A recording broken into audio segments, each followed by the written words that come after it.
Hello and welcome to Songs for the Struggling Artist, the blogcast. This is episode 479. My name is Emily Rainbow Davis.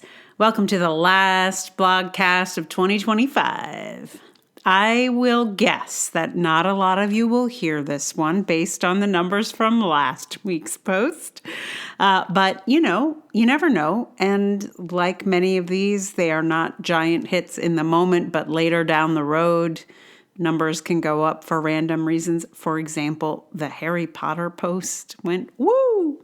And the SpongeBob SquarePants is like the most popular one out there. So you never know. I don't think this is going to be one of those, but you don't ever know. So this is a return to a previous theme. If you want to get into that first, just go back. I think it's just 2 episodes ago. It was called My Type. So feel free to go listen to that first. I don't think you need to have listened to that one to enjoy this or, understand it. But if you'd like that, this blog is in conversation with that one. So, do I have any things to say about it? No, because most of what I have to say about it, I believe, is in the post. It is called Further Thoughts on Type. Occasionally, I'll get responses to these blogs that suggest some further clarification is necessary. I wouldn't have thought my piece about types would have been one of them, but it has become clear that the concept of types is not immediately obvious to those who don't work in show business. I'm oddly touched by this. I love the notion of being free of the idea entirely. Types, for actors, are useful but sometimes oppressive categories. It's often a struggle between trying to learn and lean into one's type and then trying to break free of it. But for those of you who aren't in this tug of war, what is it? A type is not just a character. I had some very sweet types folks imagined me as after reading my previous post. Jane Goodall's daughter, for example. Now, let's break this one down. That sounds like a fun character to play. But it is very specific. It's very much fuller than a type. And there's probably only one of those to play out in the world. When you're looking to find an acting type, you're looking for a wide category of personae to play. You're looking for a character that recurs in multiple arenas, in multiple narratives. Maybe archetype is a more useful word. It's useful to identify a type because it can help you get acting jobs. When you see an actor in a similar kind of role in everything they do, you're seeing an actor who has successfully identified their type or had their type given to them. Why would we want this? Don't we want to be as versatile as possible? Play the widest variety of roles, stretch ourselves in multiple directions. Well, I've always felt that way and strongly resisted the notion of identifying a type for precisely that reason. And I suspect that it is one of the reasons I didn't end up with much of an acting career. The actors who work a lot, particularly in film and TV, are often the sort you look at and go, yep, that's a high school principal. Let's cast that guy. Or that lady looks like a prosecutor. Hired. And once you're a lawyer type, you will play all the lawyers. And you may be dying to play the queen of the fairies, but playing lawyers is going to pay your bills. You can maybe see why typing is a double-edged sword for performers.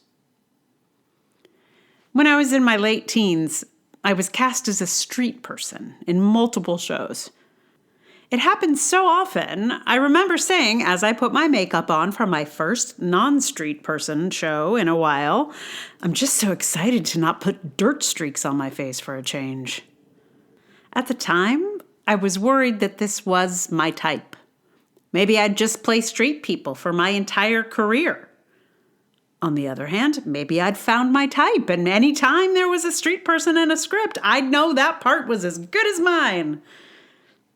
It didn't turn out that way, in fact, but it was genuinely something I was wrestling with in that first phase of my acting life. So, characters with specific traits and motivations are not types, but if a celebrity is successful enough, they can turn into a type. If someone asks for a Columbo or Peter Falk type, you sort of know what they're looking for. When Nicolas Cage started, I'm sure he was nobody's type for anything. Oddball type? But as he became a big star, he became a model for a particular kind of role. A director might ask for Nick Cage type, and a casting director would go out looking for whatever that might mean to them. I'm sure many an actor has taken a photo to try and showcase their Nicolas Cage qualities. Maybe you're thinking types are kind of lame. Like, you wouldn't want to watch a TV show that was just a collection of types and not complex, interesting characters. I agree. But there are quite a lot more shows filled with recognizable types than complicated, unique individuals to play, particularly for women, which was kind of my point. It's been my sense that the options available to play out there in the business for women are 70% girlfriends and 30% other stuff. After seeing my readers' responses, it seemed like everyone outside of show business had much more interesting ideas about who a character could be. In trying to cater to our types, actors can sometimes end up defaulting to the least interesting end of their range. But if your type is a cop, you have a lot of jobs you'll be right for because they make a lot of cop shows. Same for lawyers. There are a lot of shows about lawyers. If you've got a face for law, you're in business. And it happens on stage, too. There aren't so many plays about cops and lawyers on stage, but there are tropes that recur there, too. I just remembered how in high school I used to get cast as the nosy next-door neighbor a fair amount. I'm not sure I'd be anyone's first choice for that archetype today, but in my youth, because I could play old and obnoxious, I was a shoo-in. I have a friend who plays so many victims of violent crimes, I cannot watch her reel because of all the violence she has to endure. But she works a lot. If you need the victim of a crime, I have just the actor for you. Looking for a type is looking for a way to generalize a character. When looking at the parts I've played in the last handful of years, I tried to see if they had anything in common. And they all seem to be slightly unhinged, powerful women. I guess we could call this a type. And maybe there are enough parts out there like that to make it worth pitching myself that way. That's what typing is for. It's annoying, of course, because of course I could play anything. But there is value in being able to say, you need a powerful woman who becomes somewhat unhinged over the course of the show? I'm your woman. Maybe being able to say such a thing gets me the gig. So a lot of people are curious about this whole getting back into acting thing. And nothing's happening yet. This is all kind of theoretical and kind of preparing the road for the possibility. Because, you think like, oh, I'd like to get back on stage, but it's not so easy. There are a lot of things you kind of need to do to be able to make yourself available for such things or to open up the possibility. And so that's the stage that I'm at. I just was like, okay, what's the major obstacle to my being able to, make a profile on Backstage? And the answer was I did not have headshots. I had not had a headshot since I was 21. So I figured, I'll just get the headshots. And I have made a profile on Backstage, which I have done absolutely nothing with. So it's there. My thinking is if someone needs exactly me, now at least I'm findable. Because as a producer, I have trolled backstage. That sounds not good. I have searched backstage looking for particular skills, looking for particular kinds of actors. So I know it's possible because I have been on the other side of that search. And if I had found myself, I would have cast myself. But I did not. I don't cast myself. That's like the one thing I won't do. But I just figured I'm here. If someone particularly needs like a Shakespearean clown, I'm ready to go. They need I have many weirdo skills that a lot of other people apparently do not have. So they're looking for a mask person. There I am. So yeah, and eventually, I think once I really start feeling the call again, I will actually look at casting calls and such. But I'm not there yet. I'm just laying the groundwork, laying the field. And maybe something will happen, maybe not, and that's fine too. So, what song do I have? I've already did my other type song for the other post, and I was like looking up songs about type. I found some actually interesting songs that I was not familiar with. And then as I was listening to them, trying to figure out if there were any that I could learn real fast, I realized that the Cranberries song that I was sort of tentatively considering for a moment when I was doing that Swedish post, there's a Cranberries song that is a kind of a list of types. So I thought, oh, there it is. It's about all the roles she's played. So that fits right in. So I will be playing that song for you in a moment. It is called Ben It, which is a very hard title to make clear.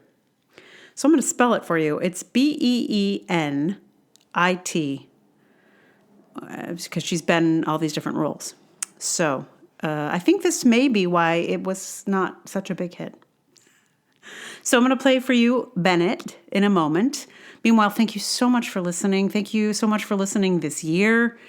Thank you particularly to my patrons. If you would like to become a patron, you are so welcome. It's patreon.com/Emily R. Davis. There's also Ko-fi, there's PayPal. You could join Substack as a paid subscriber if you'd like, or if you'd just like to support the podcast by telling people about it, you can do that also. And you are, in fact, by doing what you're doing now, supporting this podcast with your attention. And I am grateful for all of it.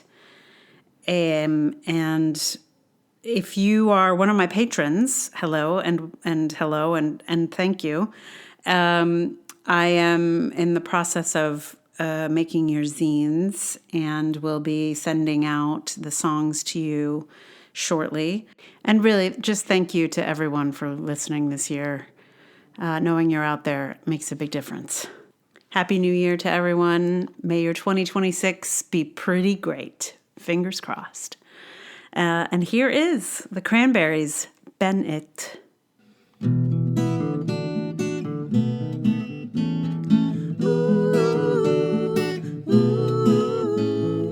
Baby boy, your face is pretty and your life's a toy. Master man, I'm never better than your latest plan.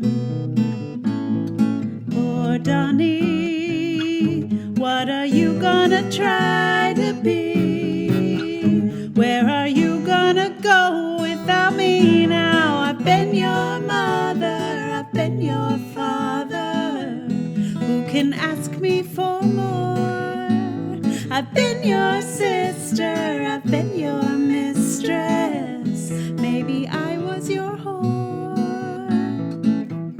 Who could ask me for more?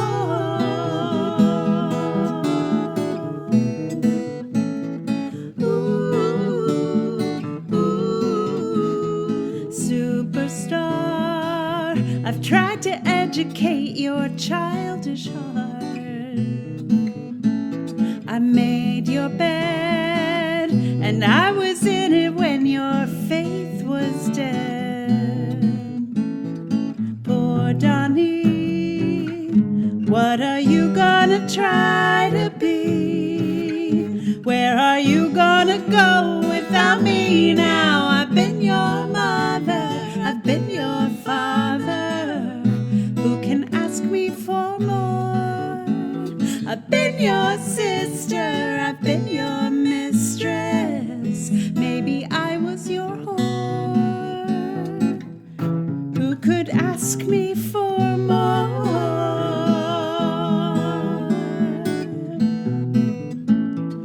Ooh, ooh, sweetie pie, I'm your personal pro, you know.